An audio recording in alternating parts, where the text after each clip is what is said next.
চালচুলো ছাড়া এসব ফেডারেশন বিভিন্ন গার্মেন্টস ইন্ডাস্ট্রির শ্রমিকদের কাছ থেকে কৌশলে হাতিয়ে নিচ্ছেন লক্ষ লক্ষ টাকা। নামে বেনামে এসব ফেডারেশনগুলো যখনই গার্মেন্টস বা ইন্ডাস্ট্রির শ্রমিকদের বেতন ভাতা বোনাস নিয়ে ঝামেলা শুরু করেন তখনই তাদের আগমন ঘটে। এসব ফেডারেশনগুলো গার্মেন্টস বা ইন্ডাস্ট্রির মালিক পক্ষের কিছু অসাধু কর্মচারীদের সাথে মিশে সমাধানের চেষ্টা করেন। অবশেষে এই সমাধানের বিনিময়ে কাটা হয় শ্রমিকদের পকেট। মাসে মাসে কেটে নেওয়া হয় শ্রমিকদের বেতন থেকে এক অংশ, যা যায় ফেডারেশন ও ফ্যাক্টরি বা ইন্ডাস্ট্রি অসাধু কিছু কর্মকর্তাদের পকেটে। গেল কয়েক মাস আগে সাভারে তেঁতুলঝরা ইউনিয়নের হেমায়তপুর নাজিমনগর বসুন্ধরা গার্মেন্টস লিমিটেড শ্রমিকদের আগাম কোনো বার্তা বেতন না দিয়েই গেটের সামনে একটি নোটিশ দিয়েই বন্ধ হয়ে যায়। শ্রমিকদের আন্দোলনের মুখে বসুন্ধরা গার্মেন্টস কর্তৃপক্ষ বেশ কয়েকবার টাকা দেওয়ার কথা বলেও দিতে পারেননি। তারই প্রেক্ষিতে গতকাল মঙ্গলবার ৩০ জুন সকাল থেকে প্রায় ১৮০ জন শ্রমিকদের টাকা দেওয়া শুরু করেন বসুন্ধরা গার্মেন্টস কর্তৃপক্ষ। এরই মধ্যে একটি দালাল চক্র ও বাংলাদেশ লেবার ফেডারেশন শ্রমিক সংগঠনের নাম করে ৯০০ শ্রমিক থেকে মাথাপিছু ১,০০০ থেকে ১১০০ টাকা করে হাতিয়ে নিয়েছেন তারা। এমনটাই অভিযোগ করেন ভুক্তভোগী শ্রমিকরা। যে শুনলাম যে ১,০০০ করে কেটেও নিচ্ছে ফেডারেশন আপনাদের বেতন থেকে। কত টাকা নিচ্ছে?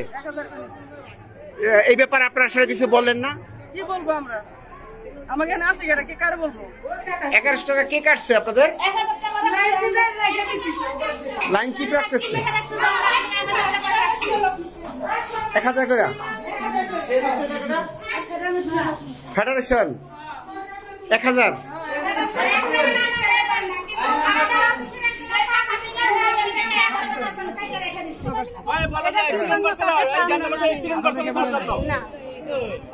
কিসের জন্য পা? ১,০০০ বলে না। এসব বিষয়ে বসুন্ধরা গার্মেন্টস লিমিটেড কর্তৃপক্ষের সাথে বিভিন্নভাবে কথা বলার চেষ্টা করলেও তারা ক্যামেরার সামনে কোনো কথা বলেননি। তবে কথা হয় লেবার ফেডারেশনের এরিয়ার কর্তা মরিয়ম নামের একজনের সাথে। তিনি দাপটের সহিত জানান সংগঠনে আইনগতভাবে চাঁদা নেওয়ার অধিকার আছে।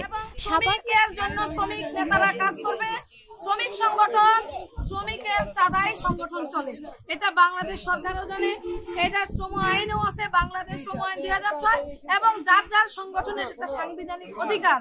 যাই হোক, আমাদের সকল শ্রমিক এখানে সিদ্ধান্ত নিয়েছে যে বিগত কয়েক মাস ধরে যে শ্রমিকদের জন্য আমরা কাজ করতেছি, এইখানে আমাদের গাড়ি ভাড়া থেকে শুরু করে মেট্রো রেল বিল থেকে শুরু করে ২ দিন থাকা খাওয়া মিনিমাম এখানে শ্রমিকদের জন্য আমাদের ১২ থেকে ১৩ লাখ টাকা খরচ হয়েছে। আপনারা সেই টাকা দেন নাই, শ্রমিকরা দিয়েছে এবং শ্রমিকরা বক্তব্য দিয়েছে, নিজের টাকা খরচ করে দিয়েছে। আপনারা কি করেছেন শ্রমিকদের জন্য? আসেন আসেন। সাভার আশুলিয়ার বিভিন্ন এলাকায় এই শ্রমিক সংগঠনের নামে চলে এমন নীরব চাঁদাবাজি।